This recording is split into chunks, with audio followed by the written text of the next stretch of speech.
Welcome to the MG showroom. Yeah, it's a pretty barren place, eh?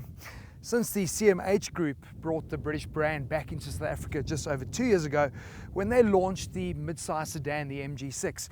And since then, that has been the only car on offer here in South Africa. Luckily, that has changed. We got to see it for the first time a year ago at the Johannesburg International Motor Show. Finally, the MG3 has arrived. One of the three draw cards is its styling. The new Super Mini incorporates a number of design cues from the bigger six, which makes it easily recognizable as an MG. The blacked-out A and B pillars are reminiscent of the Suzuki Swift, while the trapezoidal glass house gives it a unique profile. The big lower air dam gives the three a ground-hugging appearance, while the mesh grille is a clear nod to its past. You can make your three stand out even further by adding any number of personalization options, such as our test car striking alloy wheels and a range of stripes and decals, which do include a Union Jack on the roof, a la Mini Cooper.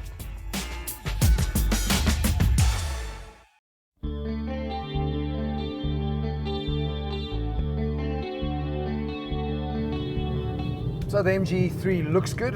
What's she like to drive? Well, let's start with driving position. And maybe I'm wrong here because a lot of its competitors won't have a reach adjustment on the steering, but oh man, this car is just so flippin' well spec'd that you almost expect it to be there.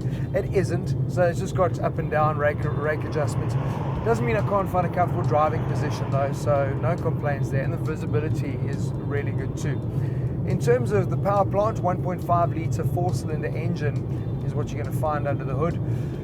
78 kilowatts, 137 newton meters of torque. That's what they have on paper, but it's no pocket rocket. Now, that could be for two reasons. A lot of the time, these cars don't quite deliver what they promise to, but also we need to bear in mind, all these cars, they're brand new. They don't even have 500 k's on the clock, so I'm sure as they get driven in more, the engine's going to become a little bit more responsive. The problem is, you get inside, it looks sporty, it's got little leather detailing, the red stitching, so you feel like you want to be a bit of a boy racer, but that really isn't what this car is about. So I think if you're driving around pretty normally, going about your city commute, it's not going to disappoint you, but I do find it's a little bit flat, especially lower down in the range. Between all the gear changes, you are sitting there struggling to get some low down punch out of it.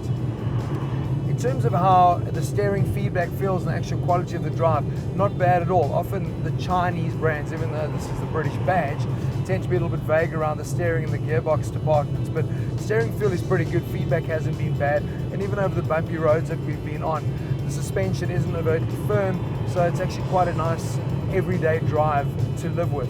What is the biggest selling point though is obviously all the specification that it comes with. 4 airbags, vital, ABS, EBD, it's even got corner assist, and something for me that is vital is that it has stability control. Vehicles like this that are taking passengers around the roads should all come standard with that. Most of their competitors don't. This MG3 has it across the entire range. It's not the case of I've spent 180,000 on the style, that's why I'm getting it. Spend 145 on the entry level and you got that peace of mind that goes with it as well. But for me, 5-speed manual, not a bad gearbox at all. The auto is coming out next year, so it's actually got a really good feel to it. But there just tends to be those little Chinese grunts and groans when you're doing full lock on the steering rack, and a couple of knocks and bumps when you're going over some hard knocks on the road. So that's where the Chinese flavor still tends to permeate into the cabin. Personalization options I mentioned earlier extends to the interior, a fine example of which is our test unit's half leather upholstery. Together with the red stitching, it adds a welcome sporty touch to the cabin.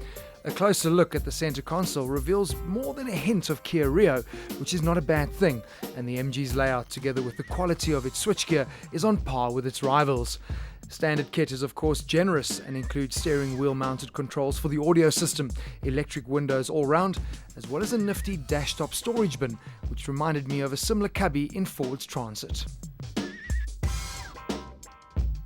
But for me, one of the most impressive features about the MG3's interior is just how spacious this cabin is. Seated in the back, plenty of legroom, lots of headroom, and that's in full driving position as well. So you really are getting a car that's a little bit bigger than its competitors. Obviously we are in the top spec, which is the style, and that comes standard with the leather trim. Very nice.